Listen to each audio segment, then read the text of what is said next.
Shalom, Bapak Ibu Saudara-saudariku yang dikasihi Tuhan.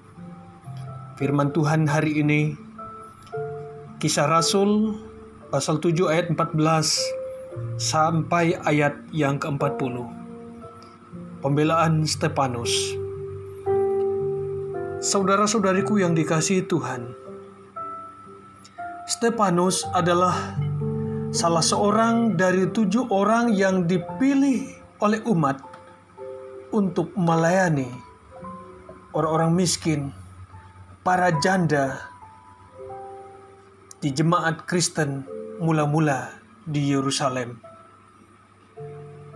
Pemilihan Stefanus karena ia terkenal sebagai orang baik, penuh roh dan hikmat, dan terlebih ia setia di dalam doa dan pelayanan firman.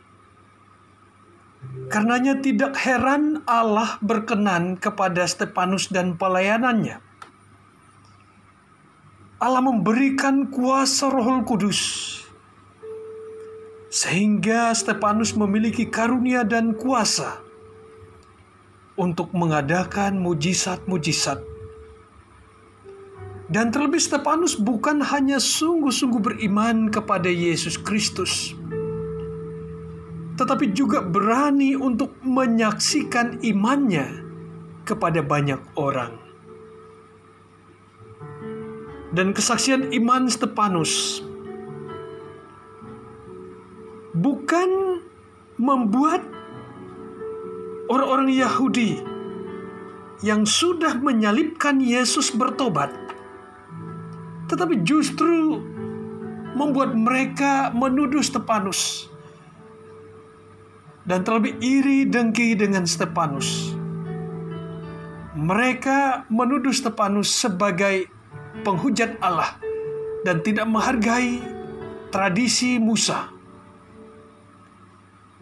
Karenanya Stefanus diperhadapkan di mahkamah agama Yahudi. Saudara-saudariku yang dikasihi Tuhan, yang menarik adalah tatkala Stefanus di hadapan mahkamah agama, alih-alih Stefanus berusaha untuk membela dirinya sendiri, yang terjadi justru Stefanus menyaksikan imannya tentang rancangan Allah yang luar biasa untuk menyelamatkan umat manusia. Karenanya Stefanus memberi kesaksian bagaimana Allah memilih Abraham, Allah memberkati dan menuntun Yusuf, Allah memakai dan memberi kuasa kepada Musa untuk membebaskan Israel dari perbudakan. Dan terlebih Allah mengutus Yesus Kristus. Itu semua dalam rancangan keselamatan Allah bagi umat manusia. Namun apa yang terjadi? Umat Israel alih-alih mereka bertobat setelah mendengarkan kesaksian dan pembelaan Stefanus, yang terjadi justru mereka bertambah marah, geram, dengki, benci, dan ujung-ujungnya mereka menyeret Stefanus keluar. Lalu mereka beramai-ramai menghukum Stefanus dengan rajaman batu, dan Stefanus mati. Saudara-saudariku yang dikasihi Tuhan, apa artinya bagi kita sebagai pengikut-pengikut Kristus? Kita juga dituntut untuk tidak hanya beriman kepada Yesus secara sungguh-sungguh, tetapi juga harus berani untuk menyaksikan iman kita kepada dunia ini. Dan kesaksian iman kita perlihatkan melalui totalitas hidup kita, melalui perkataan, perbuatan, dan sikap kita masing-masing. Kita harus berusaha menjadi berkat bagi semua orang.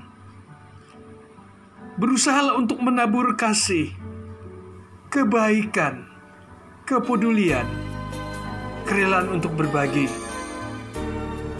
Dan terlebih iman kita kepada Yesus Kristus membuat kita tetap teguh, merasakan damai, selalu memiliki pengharapan, dan terlebih mampu bersyukur dalam segala hal. Apapun keadaan, situasi, dan kondisi yang ada di sekitar kita, yang bagi orang-orang dunia ini itu sangat menakutkan, dan tidak sedikit orang stres, depresi, takut, dan panik berlebihan, terutama karena wabah corona.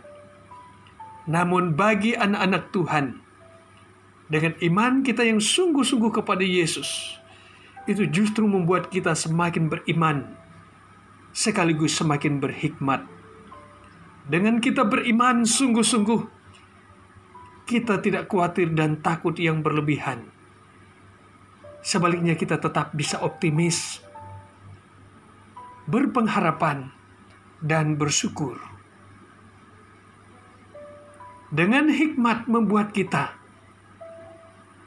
menjaga hati untuk tidak stres, tidak depresi, tidak ketakutan yang berlebihan, karena itu akan menurunkan imunitas tubuh. Dan kita juga bisa menjaga diri, menjaga jarak, menjaga kebersihan, memakai masker, menjauhi kerumunan. Dan terlebih iman dan hikmat kita di dalam Yesus Kristus membuat kita juga menjaga mulut, menghindari makanan-makanan yang membahayakan keselamatan tubuh kita, kesehatan kita. Kiranya firman Tuhan ini menguatkan iman kita. Amin.